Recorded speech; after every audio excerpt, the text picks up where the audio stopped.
రాజధాని technical point ఇప్పుడు ఈ సినిమాలో నువ్వు లాస్ట్ వరకు కూడా హీరోయిన్ తరఫున నిలబడి ఒక హీరోయిజాన్ని ఎగ్జిబిట్ చేసిన ఒక క్యారెక్టర్ని పెర్ఫార్మ్ చేసే, నార్మల్గా హీరో అంటేనే అదే కదా, కరేజియస్గా నిలబడి నువ్వు ఎందుకు why you could not perform that courage in front of the media and become objective of total criticism? Why you have afforded it? ఎందుకు అసలు అది ఎందుకు కోరుకున్న వాళ్ళగా?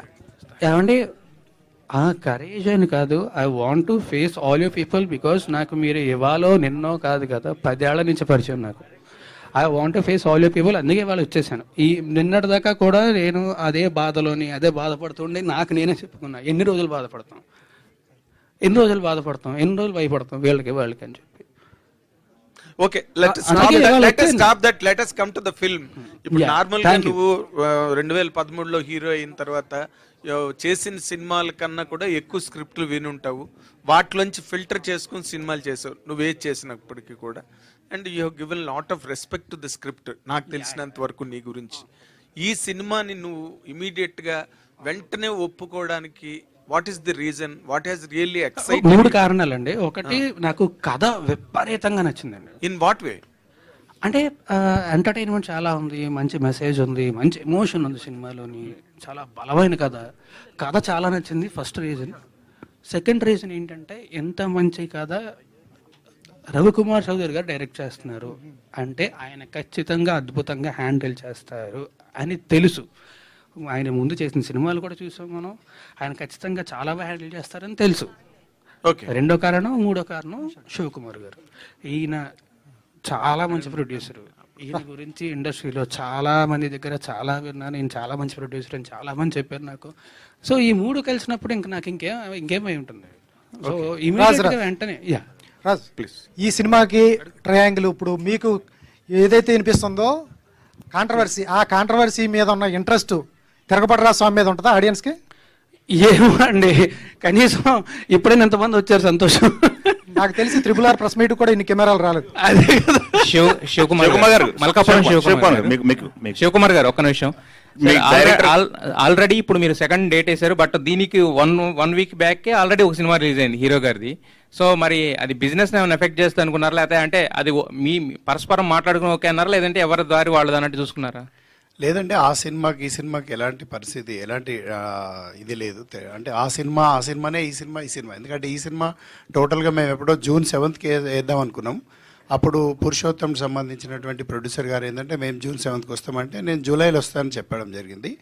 July 19th అనుకున్నాం ఫస్ట్ ఈ మంత్లో, బట్ 19th అయితే ఈ ఆల్రెడీ కల్కి పెద్ద సినిమాలన్నీ కూడా చూసేశారు కాబట్టి ఆడియన్స్ ఫస్ట్ వీక్లో వస్తే బాగుంటుందని చెప్పేసి August 2nd అప్పుడే 1 month బ్యాక్ డేట్ అనౌన్స్ చేయడం జరిగింది. శివకుమార్ గారు, డైరెక్టర్ గారిది చాలా గ్యాప్ ఉంది సినిమా తర్వాత.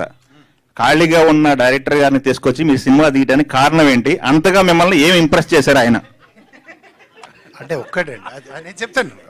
ఓకే, ఇప్పుడు రవికుమార్ చౌదరి గారు, నేను అంటే నా వ్యక్తిగతంగా నేను చెప్పాలంటే, ఫస్ట్ ఎప్పుడైనా నేను కంటెంట్నే లైక్ చేస్తానండి.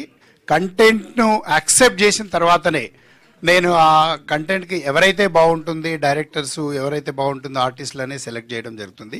నాకు రవికుమార్ చౌదరి గారు కథ చెప్పగానే ఈ కథ బాగా నచ్చింది. ఆ రోజు మేము చేసే సమయంలో మేము చేస్తున్నటువంటి సినిమాలో ఇది 3rd ఫిలిం. బట్ అన్ఫార్చునేట్లీ ఏంటంటే ఆ 2 ఫిలిమ్స్ వెనక వెళ్ళిపోయినాయి, ఇది ఫస్ట్ ముందుకు రావడం జరిగింది. కాబట్టి వారు ఏ విధంగా చెప్పారో ఆ విధంగా, వారి గురించి చెప్పాల్సిన అవసరం లేదు. ఈజ్ ద ప్రూవ్డ్ డైరెక్టర్ కాబట్టి కథ చెప్పగానే ఫస్ట్ సెలెక్షన్ ఏంటంటే రాస్తారు అయితే బాగుంటుందని చెప్పేసి ఆ రోజే చెప్పడం జరిగింది. రఘుబాబు గారు, మీకు డైరెక్టర్ గారికి ఏమన్నా సెట్లో గొడవలైనాయా? రఘుబాబు గారు, మీకు డైరెక్టర్ గారికి ఏమన్నా సెట్లో, ప్రొడ్యూసర్ గారికి డైరెక్టర్ గారికి? అంత ఎఫర్ట్ నాకు లేదండి, ఎందుకంటే కొట్లాడేంత ఓపిక లేదు, కొట్లాడేంత ఎఫర్ట్ కూడా లేదు. డైరెక్టర్ గారికి రాత్రి 9 తర్వాత ఆయన ఫోన్లు ఎత్తరు, సో ఎప్పుడు గొడవలు అవ్వాలా? రఘుబాబు గారు, నేను చెప్తాను, సారీ టు ఇంటరప్షన్. నా ఫోన్లో కొన్ని నంబర్స్ ఏంటంటే రాత్రిపూట, ఎందుకంటే నేను సూర్య వర్సెస్ సూర్య సినిమా చేసిన కదా, నేను కొన్ని నేర్చుకునే ఏంటంటే రాత్రిపూట కొన్ని ఫోన్లు నాకు చీకటి ఉంటుంది కాబట్టి ఆ నంబర్లు కనబడాయండి, అందులో కొన్ని ఉండొచ్చు, చెప్పలేదు. హీరోయిన్ సెలక్షన్ కూడా మీదే అన్నారు. నేనే సెలెక్ట్. హీరోయిన్ ఫస్ట్ ఎక్కడి నుంచి తీసుకొచ్చారు? ఈ సినిమాకు మీకు తీసుకొచ్చిన క్యారెక్టర్ కి సెట్ అయిందా? నేను చేసినటువంటి సినిమాలన్నిట్లో కూడా జూనియర్ ఆర్టిస్ట్ దగ్గరికి వెళ్ళి మ్యూజిక్ డైరెక్టర్ వరకు మాక్సిమం గా నేనే సెలెక్ట్ చేస్తానండి. డైరెక్టర్ గారు. ఎందుకొరకంటే టోటల్ గా ఇక్కడ ఇన్వెస్ట్మెంట్ పార్ట్ ఉంది. డైరెక్టర్ క్రియేటివిటీలో ఎక్కడ నేను ఇబ్బంది పెట్టను, వారికి ఫుల్ ఫ్రీడమ్ ఇస్తాను. నేను చేసే ప్రతి దాంట్లో కూడా వారితో సలహా తీసుకొని వారి అడ్వైజ్ని ఒప్పించి పెట్టడం జరుగుతుంది. మాల్వి మల్హోత్రా వచ్చేసి నేను హిందీ బాలీవుడ్ సినిమా చేస్తున్నాను, అక్కడ రాజ్ అశు అని చెప్పేసి నా మిత్రుడు డైరెక్టర్. ఇప్పుడు నెక్స్ట్ సినిమాకి ఆయన మ్యూజిక్ డైరెక్టర్. ఆ మ్యూజిక్ డైరెక్టర్ దగ్గర తను ఆల్బమ్ చేయడం జరిగింది. ఆయన ప్రపోజ్ చేస్తే మరి ఈ అమ్మాయి బాగుంటుందని చెప్పేసి ఇక్కడ ఇంట్రొడ్యూస్ చేయడం. డైరెక్టర్ గారు మీకే, రవికుమార్ స్వామి గారు ఇక్కడ. ఈ సినిమా స్టార్టింగ్ వివాదం మీతోటే స్టార్ట్ అయింది. మనోహర చోప్రాకి కిస్సు, ఇప్పుడు రాజ్ తరుణ్ లావణ్యతో గొడవ. ఎలా అనిపించింది? అది పెద్ద విషయం కాదండి, అది చాలా సిల్లీ. ఇప్పుడు అది బాగా సంచలనం అయింది కదా. అప్పుడు సంచలనం అది బిగ్ బాస్ దాకా పోయింది, అది సల్మాన్ ఖాన్ దాకా పోయింది. అది చూసారా, మార్చేశారు హీరోయిన్ ప్లేస్. కాదు సార్, ఆ సల్మాన్ ఖాన్ దాకా పోయింది. సో డైరెక్టర్ గారు, అంటే రాజ్ తరుణ్ ఫ్యూచర్ ఆలోచించి ఆ టైటిల్ పెట్టారా తిరామి అని? లేదండి, నేను ఫస్ట్ కథ అనుకున్నప్పుడే నేను టైటిల్ అనుకున్నాను. టైటిల్ అనుకున్న తర్వాత, ముందు కథ అనుకున్న తర్వాత నాకు హీరో ఎవరు తెలియదు. నేను మా ఇంటికి జూబ్లీహిల్స్ నుంచి నేను మోతినగర్ రెడ్డి లోపే నాకు కాల్ చేశారు శివకుమార్ గారు, రాజ్ తరుణ్ బాగుంటాడండి అని. డెఫినెట్గా బాగుంటాడండి, ఎందుకంటే నాకు రాజ్ తరుణ్ అంతకుముందు అల్లరి చిల్లరగా ఉండేవాడు క్యారెక్టరైజేషన్స్లో. సినిమాల్లో ఇది కొంచెం బ్యాలెన్స్గా ఉంటుంది, పర్ఫార్మెన్స్ చాలా బ్యాలెన్స్గా ఉండాలి. నాకు ఆ ధైర్యం ఎక్కడ వచ్చిందంటే కుమారి 21F నాకు బాగా నచ్చిన సినిమా, మా ఫ్రెండ్ సుకుమార్ది. దాంట్లో చాలా బ్యాలెన్స్గా ఉంటాడు, ఎమోషన్గా కూడా ఉంటుంది. అది నేను కంపేర్ చేసుకున్నప్పుడు నా క్యారెక్టర్ కరెక్ట్గా ఉంటుంది నేను సెలెక్ట్ చేసుకున్నాను. టైటిల్ మాత్రం కథకు సంబంధించి పెట్టింది తప్ప మిగతా విషయాలు కాదు. రవికుమార్ చౌదరి గారు, హీరోయిన్ ఓకే సార్. అంటే మీరు ఒక బీయింగ్ ఏ లేడీ, అవతల కూడా లావణ్య ఒక లేడీ, తను సఫర్ అవుతుంది, పోరాటం చేస్తుంది.